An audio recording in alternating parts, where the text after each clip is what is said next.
Hello friends, आप सभी का स्वागत है आपके अपने ही YouTube channel LGR study ITI में। दोस्तों, आपको बता दें कि इस वीडियो सीरीज में हम ITI प्रवेश परीक्षा के बेहतर तैयारी के लिए सामान्य ज्ञान और सामान्य विज्ञान यानी कि दोस्तों GK और GS के 500 ऐसे महत्वपूर्ण क्वेश्चन का दोस्तों हम सिलेक्शन किए हैं जो कि आपके ITI प्रवेश परीक्षा के लिए काफ़ी महत्वपूर्ण है।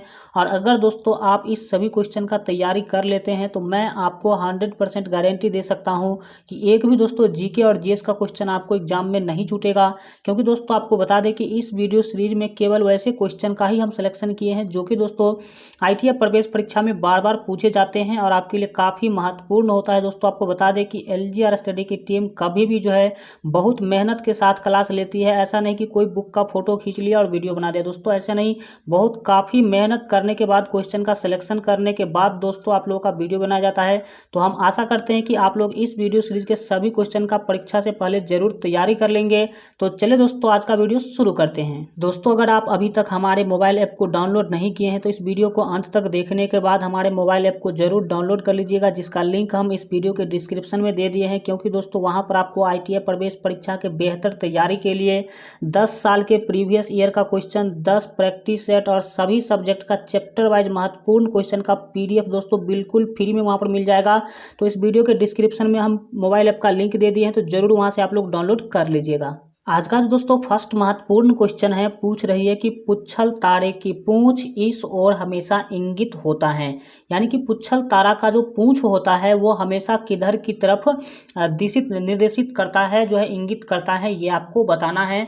तो एक का जो यहाँ पर आपका B ऑप्शन है बिल्कुल ही सही होगा। यानी कि दोस्तों सूर्य से दूर की ओर, यानी कि सूर्य से दोस्तों दूर की ओर मतलब सूर्य से विपरीत इंगित करती है जो पुच्छल तारा का पूंछ होता है, ये आप याद रखेंगे। नेक्स्ट जो यहाँ पर आपका 2 नंबर महत्वपूर्ण क्वेश्चन है, पूछ रहे कि ग्रीन हाउस प्रभाव उत्पन्न करने में निम्नलिखित गैसों में से मुख्यतः कौन सी गैस उत्तरदायी है। यानी कि ग्रीन हाउस प्रभाव उत्पन्न करने में कौन सा गैस सबसे अधिक योगदान देती है, ये आपको बताना है। तो यहाँ दोस्तों दो का जो आपका सही आंसर होगा वो D होगा, यानी कि कार्बन डाइऑक्साइड। कार्बन डाइऑक्साइड दोस्तों ग्रीन हाउस प्रभाव को सबसे अधिक बढ़ावा देती है। ग्रीन हाउस प्रभाव क्या है आपको बता दें कि आपको पता होना चाहिए कि आजकल क्या होता जा रहा है कि पृथ्वी का तापमान क्या होता जा रहा है, दिनों दिन बढ़ता जा रहा है। और इसका कारण दोस्तों ग्रीन हाउस गैस, और ग्रीन हाउस गैस में दोस्तों सबसे महत्वपूर्ण है कार्बन डाइऑक्साइड। कार्बन डाइऑक्साइड करती क्या है कि आपको पता होगा कि वायुमंडल में कार्बन डाइऑक्साइड यानी कि CO2 का दोस्तों मात्रा बढ़ता जा रहा है।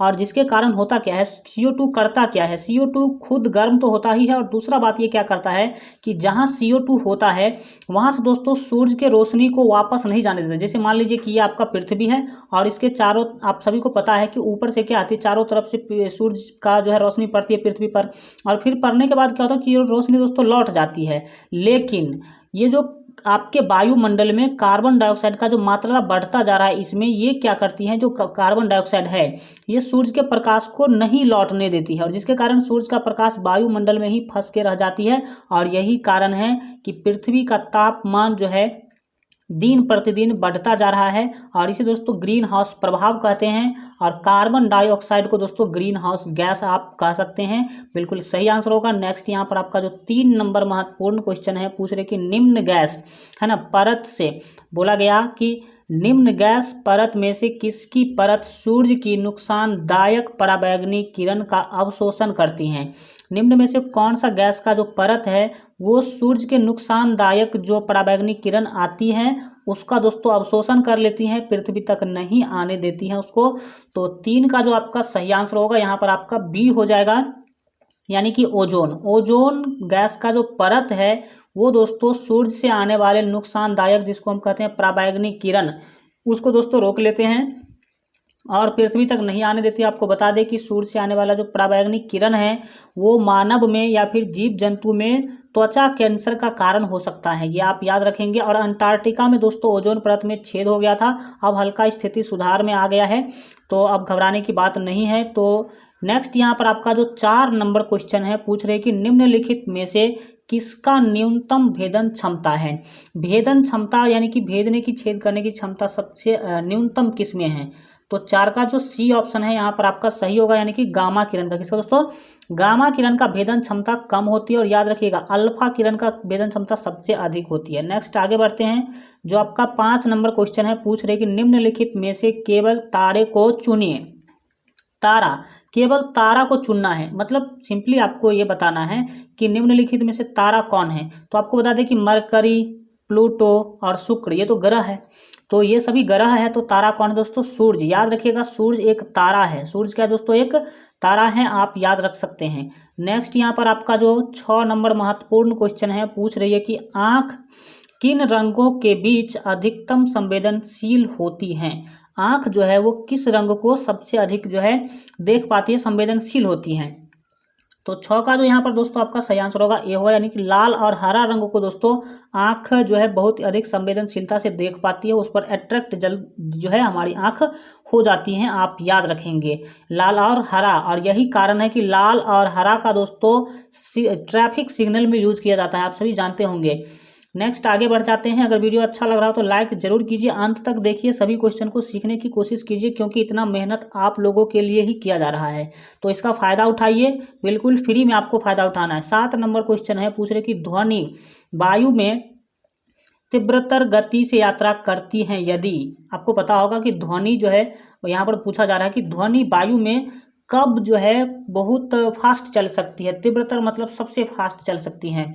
तो यहाँ पर आपका 7 का जो सही आंसर होगा बी होगा, यानी कि तरंग दैर्ध्य निम्नतम है। जब दोस्तों तरंग दैर्ध्य निम्नतम होगा तब जो है उसका तीव्रतर यात्रा हो पाएगा, किसका, तो वायु का। कहाँ तो सॉरी यहाँ पर ध्वनि का, कहाँ पर, तो वायु में।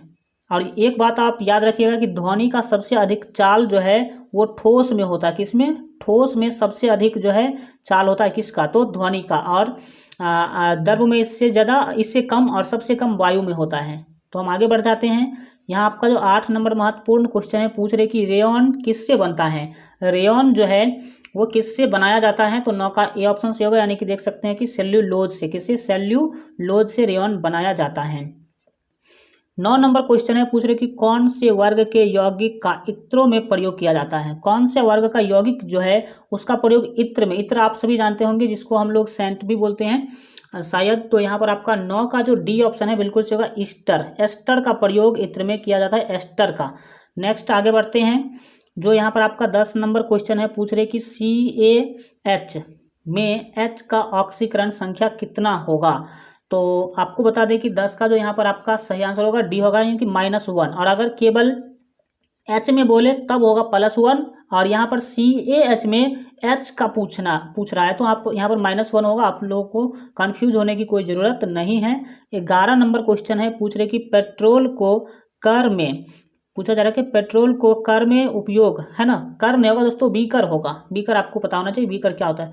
पेट्रोल को बीकर में उपयोग करने पर यह एक बड़े प्रदूषण के रूप में उत्पादित नहीं होता। तो यहाँ पर आपको बता दें कि 11 का जो यहाँ पर आपका डी ऑप्शन है बिल्कुल से होगा, कार्बन का। किसका दोस्तों उत्पादन नहीं होता है, कार्बन का। नेक्स्ट आगे बढ़ते हैं। जो आपका 12 नंबर क्वेश्चन है, पूछ रहे कि साल्वे प्रक्रम किसके उत्पादन में प्रयोग होता है। साल्वे प्रक्रम जो है वो किसके उत्पादन में, मतलब किसको बनाने में प्रयोग होता है, ये आपको बताना है। तो 12 का जो यहाँ पर आपका सही आंसर होगा वो ए होगा। 12 का सही आंसर क्या होगा, ए, यानी कि सोडा राख। सोडा राख को बनाने में, सोडा राख के उत्पादन में साल्वे प्रक्रम का उपयोग होता है, याद रखेंगे आप। नेक्स्ट यहाँ जो आपका 13 नंबर क्वेश्चन है, पूछ रहे कि मिश्र धातु मैग्नीशियम में होता है। मैग्नीशियम यहाँ पर है, मिश्र धातु मैग्नीशियम में क्या होता है ये आपको बताना है। तो यहाँ पर आपका 13 का जो सही आंसर होगा सी होगा, यानी कि दोस्तों 95% एल यानी कि एल्युमिनियम होता है, याद रखेंगे 95% एल्युमिनियम होता है, किसमें, मैग्नीशियम में। नेक्स्ट आगे बढ़ते हैं। जो आपका 14 नंबर क्वेश्चन है, पूछ रहे कि विश्व में सर्वाधिक उगाई जाने वाली फसल कौन सी है। तो सबसे अधिक अगर दोस्तों बात किया जाए तो मक्का होती है, और दूसरे स्थान पर गेहूं है। तो यहाँ पर इस ऑप्शन के अनुसार दोस्तों यहाँ पर गेहूं ऑप्शन आपका बिल्कुल ही सही हो जाएगा। नेक्स्ट यहाँ पर आपका जो 15 नंबर क्वेश्चन है, पूछ रहे कि विशेषज्ञ, है ना, विशेषण बोला गया कि विशेषण ओवाइन किसके लिए प्रयुक्त होता है। विशेषण ओवाइन जो है वो किसके लिए प्रयुक्त होता है? तो 15 का यहाँ पर आपका सी ऑप्शन से होगा, भेड़ के लिए। किसी लिए दोस्तों? भेड़ यहाँ पर आपका बिल्कुल ही सही आंसर होगा। 16 नंबर क्वेश्चन को देखिए, पूछ रही है कि वह व्यक्ति जो विभिन्न सामान बेचते हुए एक स्थान से दूसरे स्थान जाता है वह क्या कहलाता है? तो यहाँ 16 का ए ऑप्शन आपका सही होगा, यानी कि उसको दोस्तों पैडलर कहते हैं। क्या कहते हैं? पैडलर। याद रखेंगे क्या कहते हैं उसको? पैडलर कहते हैं। नेक्स्ट यहाँ पर आपका जो 17 नंबर क्वेश्चन है, पूछ रहे कि किसकी आत्मकथा मेरा देश मेरा जीवन है?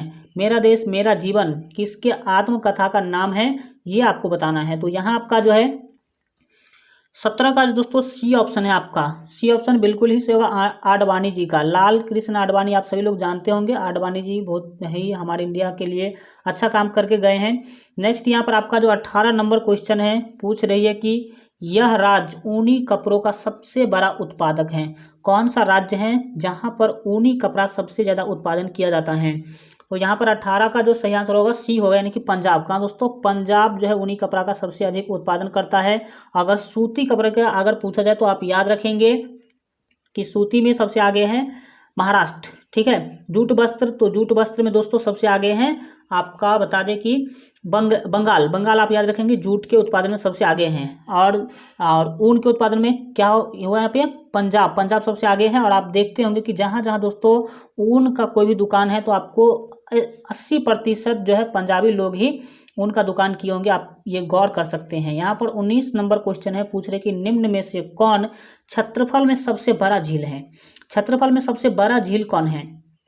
तो 19 का यहाँ पर ए ऑप्शन से होगा, सुपीरियर झील। सुपीरियर झील जो दोस्तों क्षेत्रफल में सबसे बड़ा है।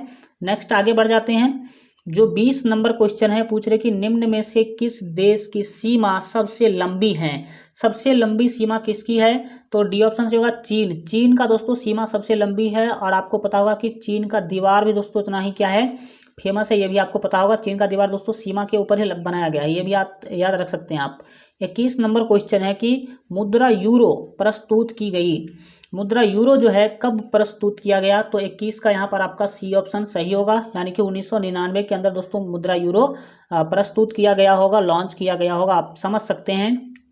यहाँ जो दोस्तों आपका आगे बढ़ जाते हैं हम, जो यहाँ पर आपका 22 नंबर क्वेश्चन है। क्वेश्चन के द्वारा आपसे पूछा जा रहा है कि गुरु गोविंद सिंह कौन थे? गुरु गोविंद सिंह बहुत ही फेमस व्यक्ति हैं, खास करके अगर बिहार का बात किया जाए तो 22 का बी ऑप्शन आपका सही होगा, 10वें सिख गुरु। सिख के दोस्तों 10वें गुरु थे गुरु गोविंद सिंह। पटना से रिलेटेड है, आप याद रख सकते हैं। नेक्स्ट यहाँ पर आपका जो 23 नंबर क्वेश्चन है, पूछ रही है कि ऑक्सफोर्ड विश्वविद्यालय स्थापित हुआ। ऑक्सफोर्ड विश्वविद्यालय कब स्थापित किया गया? तो 23 का ए ऑप्शन सही होगा, 1150 से 1167 एडी के, एडी डैट मीन्स दोस्तों ईस्वी, ठीक है, के बीच इसका जो है स्थापना किया गया था। नेक्स्ट आगे बढ़ते हैं। जो 24 नंबर क्वेश्चन है, पूछ रहे कि भारत के प्रथम वायसराय कौन था? ये कौन थे आप लिख लीजिए, है ना। भारत के प्रथम वायसराय कौन थे? तो 24 का यहाँ पर जो आपका सही आंसर होगा सी होगा, यानी कि लॉर्ड कैनिंग। कैनिंग जो है, लॉर्ड कैनिंग जो है भारत के प्रथम वायसराय थे, आप याद रखेंगे। नेक्स्ट आगे बढ़ जाते हैं। जो 25 नंबर क्वेश्चन है, भारत का राष्ट्रीय पशु क्या है? बहुत ही सिंपल सा पुष्प पूछा जा रहा है कि भारत का राष्ट्रीय पुष्प क्या है? गुलाब, गेंदा, कमल, सूर्यमुखी। तो इसका आंसर दोस्तों आपको कमेंट बॉक्स में लिखना है। हम आशा करते हैं कि आप सभी लोग 25 नंबर क्वेश्चन का आंसर कमेंट बॉक्स में जरूर लिखेंगे। आज के लिए इतना ही रखते हैं। आशा करते हैं कि आपको वीडियो अच्छा लगा होगा। वीडियो कैसा लगा कमेंट के माध्यम से जरूर बताइए।